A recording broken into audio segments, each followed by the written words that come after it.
పవనముక్తాసన్ ఏ విధంగా చేయాలి, పవనముక్తాసన్ యొక్క ఉపయోగాలు ఏంటి అనేది నేను చెప్పాలనుకుంటున్నాను. చూడండి, మన పొట్టంతా కూడా బరువుగా ఉండడము, గ్యాస్ పట్టేసినట్లుగా, గ్యాస్ ఫార్మేషన్ వల్ల వికారంగా ఉండడము, వామిటింగ్స్ అవుతూ ఉండడం, గుండెల్లో మంట, నొప్పిగా ఉండడము, ఇలా రకరకాల సిమ్టమ్స్తో మనం ఇబ్బంది పడుతూ ఉంటాం. ఇవన్నీ కూడా గ్యాస్ట్రో ఇంటెస్టైన్ ప్రాబ్లమ్స్. మనం చూసే ulcer, gastritis, acidity, irritable bowel syndrome, appendicitis, ulcers, ఇవన్నీ కూడా మన డైజెషన్ సిస్టమ్ సక్రమంగా పనిచేయకపోవడం వల్ల కలిగేటువంటి ఇబ్బందులు. వీటిని మనం తగ్గించుకోవడానికి ఏవైతే ప్రికాషన్స్ తీసుకుంటున్నామో, ఇంకా ఏవైతే మీరు మెడిసిన్స్ వాడుతున్నారో దాంతో పాటు తప్పకుండా ఈ పవనముక్తాసన్ కూడా మీరు ఇంక్లూడ్ చేసుకున్నట్లయితే కనుక చాలా త్వరగా మీకు ఉన్నటువంటి ప్రాబ్లం క్లియర్ అవ్వడానికి ఈ పవనముక్తాసన్ మీకు ఉపయోగపడడం జరుగుతుంది. ముక్తాసన్ చేయడం వల్ల మన డైజెషన్ సిస్టంలో ఇన్వాల్వ్ అయినటువంటి ప్రతి ఆర్గన్ యొక్క సెల్స్ని రూట్ దగ్గర నుంచి కూడా స్టిమ్యులేట్ చేయడం జరుగుతుంది.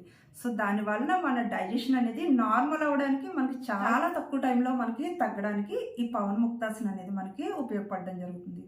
ఓకే, ఇంకా పవనముక్తాసన్ ఏ విధంగా చేయడం అనేది చూద్దామండి. మీరు పవనముక్తాసన్ చేయడానికి కింద ఏదైనా మ్యాట్ ఏదైనా వేసుకోవాలి. ఫస్ట్ వన్ శవాసనలో ఈ విధంగా రిలాక్స్ అవ్వాలి. శవాసనలో ఉన్నప్పుడు మీ మైండ్, మీ బాడీ కంప్లీట్ రిలాక్స్గా ఉండాలి. ఎలాంటి థాట్స్ చేయొద్దు, ప్రజెంట్లోకి వచ్చేయాలి. ప్రజెంట్లోకి వచ్చి కంప్లీట్ అవేర్నెస్ అంతా కూడా మీ మైండ్, మీ బాడీ వీటి మీదే ఉండాలి. ఓకే, శవాసనలో నుంచి పవనముక్తాసన్ చూడండి.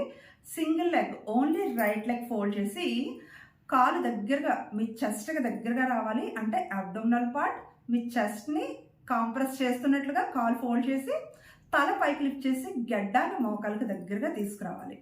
ఓకే, ఇది పొజిషన్. ఇలా ఉండడం వల్ల కలిగేటువంటి ఉపయోగం ఏంటి అంటే, మీరు చూడండి ఇందులో ఏం జరుగుతుంది, అబ్డోమినల్ పార్ట్ అంతా కూడా దగ్గరికి కాంప్రెస్ అవుతుంది. సో ఈ కాంప్రెస్ అవ్వడం వల్ల ఇంటర్నల్గా ఉన్నటువంటి స్టమక్, ఇంటెస్టైన్స్, కాలన్, ఇవన్నీ కూడా దగ్గరికి కాంప్రెస్ అవ్వడం జరుగుతుంది. ఉండగలిగినంత సేపు మాత్రమే ఉండడానికి ట్రై చేయాలి. ఎప్పుడైతే మీకు ఇబ్బందిగా ఉందో అప్పుడు నెమ్మదిగా రిలీజ్ అయిపోతారు. రిలీజ్ అయ్యి 1 నిమిషం రిలాక్స్ అవ్వాలి. రిలాక్స్ అయ్యి మళ్ళీ left leg same as it is. మీరు రైట్ లెగ్తో ఎలా చేశారో అదే మాదిరిగా లెఫ్ట్ లెగ్తో కూడా సేమ్ ఇదే మాదిరిగా చేయాలి. పవనముక్తాసన్లో పోస్చర్ ఎలా ఉంది అంటే బెండింగ్ మోషన్లో ఉంది కదా. సో ఈ బెండ్ అవడం వలన, దగ్గరికి ఇలా ఫోల్డ్ అవడం వల్ల ఏమవుతుంది అంటే ఇంటర్నల్గా మనకి బ్లడ్ సర్క్యులేషన్ ఎక్కువగా జరుగుతుంది. బ్లడ్ సర్క్యులేషన్ బాగా జరగడం వల్ల ఈ డైజెషన్ సిస్టమ్కి అంతటికీ కూడా ఆక్సిజనేషన్ బాగా జరుగుతుంది. ఇంకా అవసరమైనటువంటి న్యూట్రిషన్స్ అన్నీ కూడా బాగా డెలివరీ అవ్వడం అనేది జరుగుతుంది. ఓకే, ఈ విధంగా ఉండగలను అన్నంతసేపు ఉండి తర్వాత ఎప్పుడైతే ఉండడం ఇబ్బందిగా ఉందో నెమ్మదిగా రిలీజ్ అయ్యి శవాసనలోకి రిలాక్స్ అవ్వాలి. మనం ఎక్సర్సైజ్ అనుకోండి ఎలా చేస్తాము, ఒకదాని తర్వాత ఒకటి చేసుకుంటూ వెళ్ళిపోతూ ఉంటాం. రిలాక్స్ అవ్వడం అంటే ఏమీ ఉండదు, మనం లేకపోతే రిలాక్స్ అవుతాం తప్ప పర్టికులర్గా రిలాక్స్ అవ్వడం అనేది ఉండదు. కానీ యోగాకి వచ్చేటప్పటికి ప్రతి మూమెంట్లోని లేదంటే ప్రతి ఆసనంలోని రిలాక్స్ అవుతూ ఉండాలి.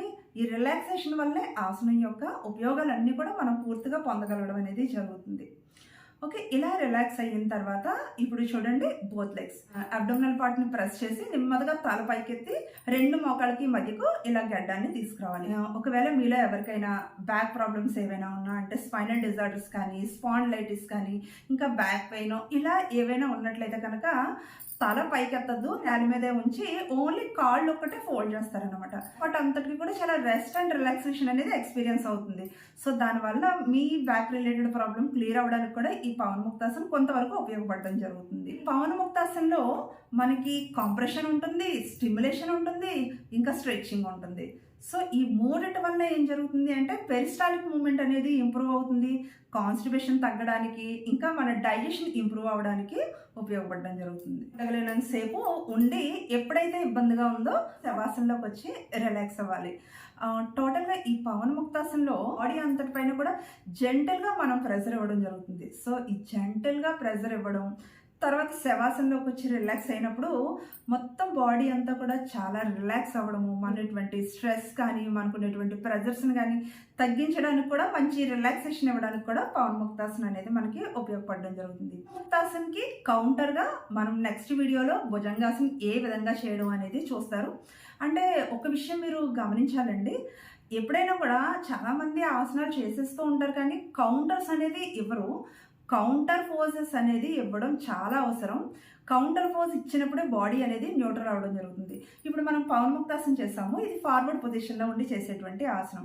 దీనికి కౌంటర్గా మనం బ్యాక్వర్డ్ ఆసనం అంటే భుజంగాసనం చేసినప్పుడే ఇంటర్నల్ ఆర్గన్స్ అన్నీ కూడా తిరిగి మళ్ళీ నార్మలైజ్ అవ్వడం జరుగుతుంది, లేదంటే న్యూట్రల్ అవ్వడం జరుగుతుంది. సో అందువల్ల తప్పకుండా మనం భుజంగాసనం అనేది చేయాలి. నెక్స్ట్ వీడియోలో భుజంగాసనం ఏ విధంగా చేయడం అనేది చూస్తారు. ఈ వీడియో మీకు నచ్చింది అనుకుంటున్నానండి. తప్పకుండా నా వీడియోని లైక్ చేయండి, ఇంకా షేర్ చేయండి, సబ్స్క్రైబ్ చేయండి.